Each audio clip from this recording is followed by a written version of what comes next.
അപ്പം ഒന്ന് കുൽസുത്താത്താന പുയ്യാപ്പിള ഒന്ന് റെഡി ആകാൻ പോവുകയാണ്. ആളെ നന്നായി കുളിപ്പിച്ചെടുത്തിട്ടുണ്ട്. നമുക്ക് ഇതിനൊന്ന് മേക്കപ്പ് ഇട്ട് കൊടുക്കാം. ചിക്കൻ ബീരാൻക്ക നമ്മളെ പുതിയാപ്പിള അവിടെ റെഡി ആയിട്ടിരിക്കുന്നുണ്ട്. അപ്പോൾ മേക്കപ്പ് ചെയ്യാൻ ആദ്യമായിട്ട് ഞാൻ എടുത്തിട്ടുള്ളത്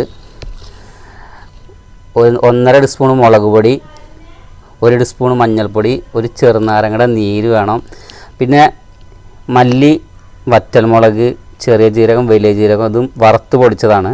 പിന്നെ ഇഞ്ചി വെളുത്തുള്ളി പേസ്റ്റ്, 2 ടീസ്പൂൺ കുരുമുളക് പൊടി, ആവശ്യത്തിന് ഉപ്പ്. ഈ ഐറ്റമാണ് ആളെ ഒന്ന് മേക്കപ്പ് ചെയ്തെടുക്കാൻ വേണ്ടത്. അപ്പോൾ നമുക്ക് എങ്ങനെ മേക്കപ്പ് ചെയ്യണം നോക്കാം. ആദ്യമൊക്കെ ഒന്ന് നമുക്ക് ഇവിടെ ഒന്ന് മൂപ്പരെ ഇതുപോലെ ഒന്ന് വരിഞ്ഞു കൊടുക്കാം.